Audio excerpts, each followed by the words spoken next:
Assalamualaikum warahmatullahi wabarakatuh. Alhamdulillahirabbil alamin. Wassalatu wassalamu ala Rasulillah. Saudara-saudaraku yang dimuliakan oleh Allah Subhanahu wa taala. Ada 3 amalan yang selalu diperbincangkan oleh para malaikat. Dan perlu kita ketahui bahwasanya perbincangan malaikat itu sangat berbeda dengan perbincangan manusia. Karena kadang-kadang manusia itu suka membicarakan tentang kejelekan-kejelekan orang lain. Tapi malaikat tidak. Yang diperbincangkan oleh malaikat tentunya kebaikan-kebaikan seorang hamba. Imam At-Tirmidzi meriwayatkan sebuah hadis dari sahabat Ibnu Abbas radhiyallahu anhu bahwasanya Rasulullah sallallahu alaihi wasallam bersabda, "Atani lailata rabbi tabaraka fi ahsani surah." Tadi malam Tuhanku tabaraka wa ta'ala datang kepadaku fi ahsani surah, dalam bentuk yang paling indah. Qala ahsabuhu fil manam. Rasulullah SAW bersabda bahwasanya ia menyangka kejadian itu terjadi pada mimpinya. Faqala ya Muhammad hal tadri fi ma yahtasimu mala'ul a'la. Apa yang dikatakan Allah kepada Muhammad, yaitu Allah bertanya kepada Nabi Muhammad, hal tadri fi ma yahtasimul mala'ul a'la. Apakah kamu tahu wahai Muhammad, apa atau dalam hal apa yang diperbincangkan oleh malaikat sana? Nabi Muhammad SAW menjawab, "La, tidak ya Allah, aku tidak tahu apa yang menjadi bahan pertimbangan, bahan pembicaraan para malaikat di sana." Lantas Allah Subhanahu wa taala wada'a yadahu bainas katafayya hatta wajadtu bardaha baina tatyayya aw fi nahri. Allah Subhanahu wa taala kemudian meletakkan tangannya di antara 2 pundakku, hatta wajadtu bardaha, sampai aku merasakan rasa yang sangat dingin, baina satyayya, di antara atau di dalam dadaku, au fi nahri, atau di dekat tenggorokan. Fa'alimtu ma fis samawati wa ma fil ardh. Kemudian setelah itu aku mengetahui apa yang ada di langit dan apa yang ada di bumi. Qala ya Muhammad hal tadri fi ma yahtasimul a'la.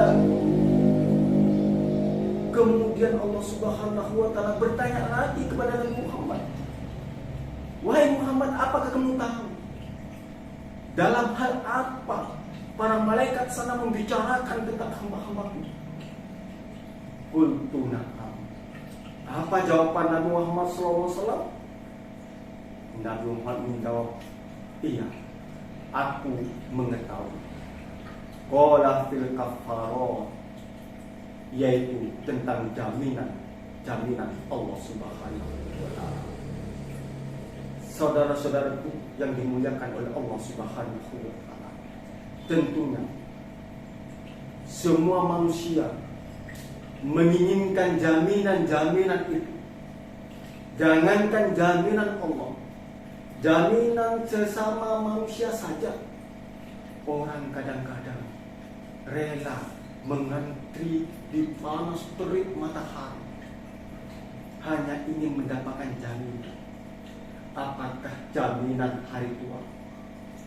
jaminan kesehatan, BPJS, jaminan bahan makanan pokok, dan yang sebagainya. Semua sangat diharapkan dan diinginkan oleh manusia. Apalagi saudara-saudara, jaminan dari Allah Subhanahu wa Ta'ala. Kemudian, kira-kira siapa saja yang akan mendapatkan jaminan Allah Subhanahu wa Ta'ala?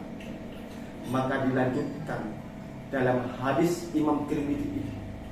Yang pertama ada al-makasu fil masajid ba'da sholawat. Orang yang tetap berdiam di dalam masjid setelah ia melakukan sholat berjamaah. Dalam artian, setelah ia mengerjakan sholat berjamaah, ia melakukan aktivitas-aktivitas yang mulia di sisi Allah, aktivitas yang dicintai oleh Allah Subhanahu wa Ta'ala. Apakah itu zikir? Apakah itu berdoa? Apakah itu melakukan sholat sunnah?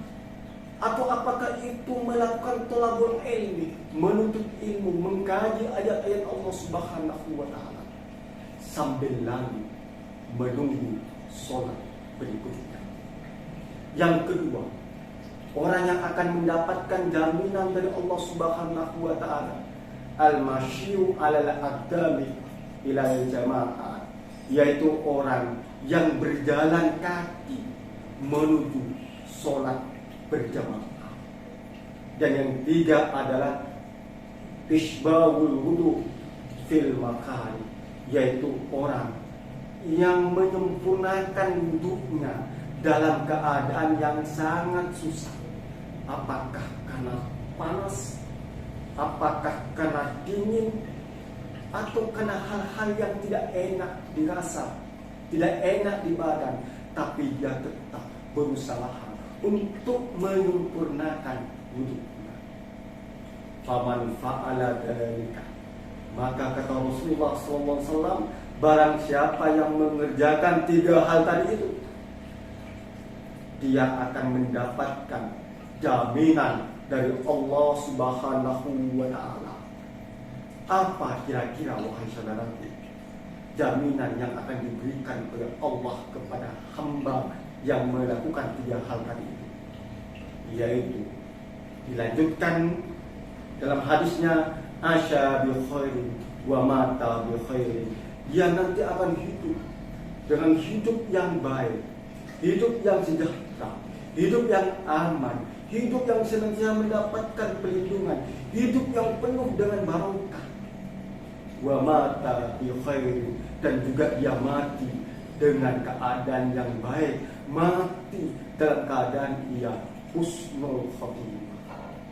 Wa kana min khoti'atihi ka yaumi waladtu, dan dosa-dosanya yang akan diampuni oleh Allah Subhanahu wa Ta'ala keadaannya seperti bayi yang baru dilahirkan oleh ibunya.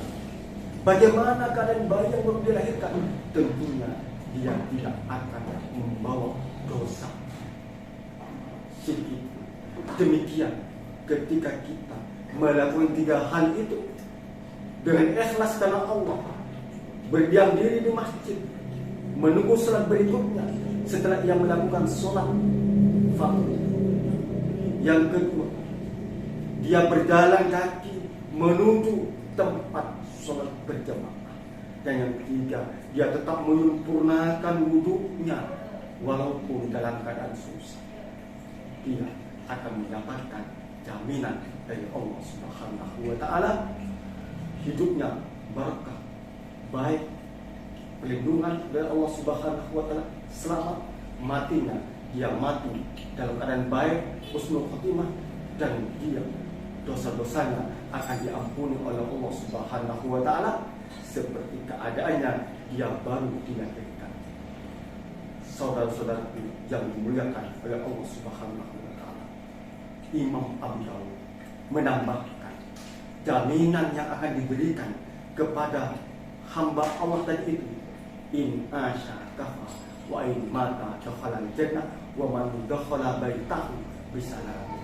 Jika dia hidup, dia akan mendapatkan kecukupan, kesejahteraan dari Allah Subhanahu wa Ta'ala. Dan jika dia meninggal dunia, dia pasti akan dimasukkan ke dalam surga.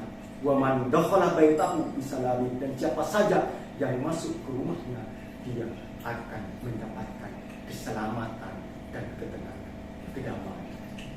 Inilah saudara-saudaraku tentang jaminan yang akan diberikan oleh Allah Subhanahu wa Ta'ala kepada hamba yang senantiasa diperbincangkan oleh malaikat sana. Mudah-mudahan kita termasuk di antara yang 3 hal itu.